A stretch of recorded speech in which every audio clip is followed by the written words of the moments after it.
Aujourd'hui, la planète n'est pas confrontée à une crise environnementale majeure, mais à deux.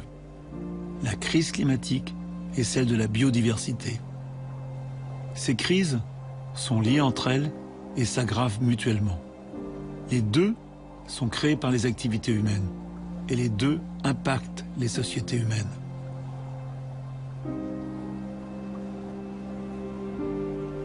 On parle beaucoup des glaces qui fondent au pôle, mais on ne vit pas au pôle. Alors en quoi cela nous concerne-t-il vraiment? La réponse est simple. C'est essentiel car les glaces sont le meilleur témoin de ce qui arrive avec le climat.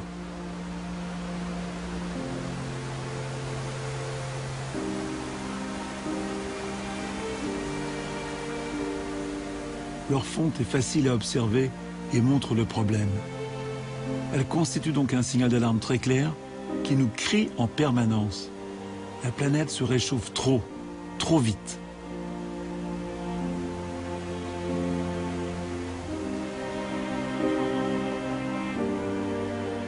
Et les raisons sont faciles à comprendre. Tous les avantages que nous ont apportés le pétrole se sont accompagnés d'un prix terrible. En brûlant, il rejette du CO2 dans l'atmosphère. Le CO2 augmente l'effet de serre et donc la température de l'air. Cet effet de serre, qui est un processus naturel et qui a permis à la Terre de se réchauffer suffisamment pour développer la vie, est maintenant trop fort, beaucoup trop fort.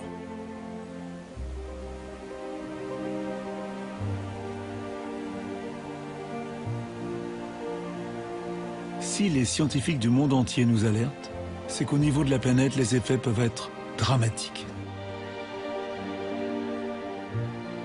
Plus on émet de gaz à effet de serre, plus on risque une fonte massive des pôles. Or, les pôles jouent un rôle essentiel dans la régulation du climat de la planète. Leur disparition déstabiliserait complètement le climat actuel. Et la fonte des glaces polaires ferait s'élever le niveau des océans.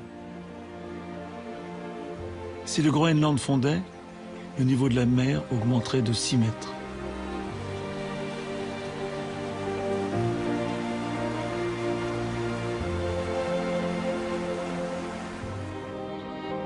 Si l'Antarctique fondait, les scientifiques parlent cette fois de 60 mètres.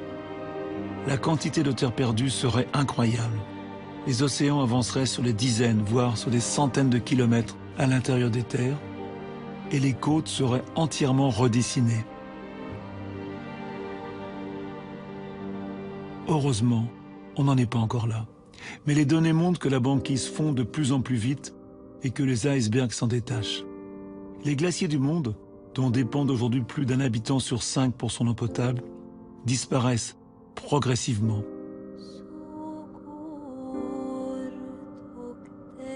Depuis la révolution industrielle il y a 150 ans, nous avons augmenté la température mondiale d'1 degré, et même de 3 degrés au pôle Nord et au pôle Sud, où chaque nouvel été est un nouveau record de chaleur.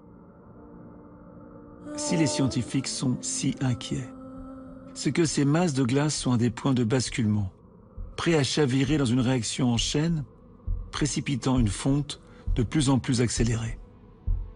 Plusieurs phénomènes ont été découverts récemment qui pourraient précipiter ce réchauffement et cette fonte. L'un d'eux est le réchauffement du permafrost. Du Canada à la Sibérie, des étendues gigantesques, 1/5 de la surface terrestre. Ces immenses étendues sauvages de sol gelé toute l'année sur plusieurs mètres de profondeur ont piégé des quantités incalculables de méthane, un gaz près de 30 fois plus réchauffant que le CO2. En relâchant ce gaz dans l'atmosphère lorsqu'il fond, le permafrost, ce sol gelé, accélère donc sa propre fonte qui s'emballe lentement pour l'instant, mais de plus en plus vite. C'est une véritable bombe climatique.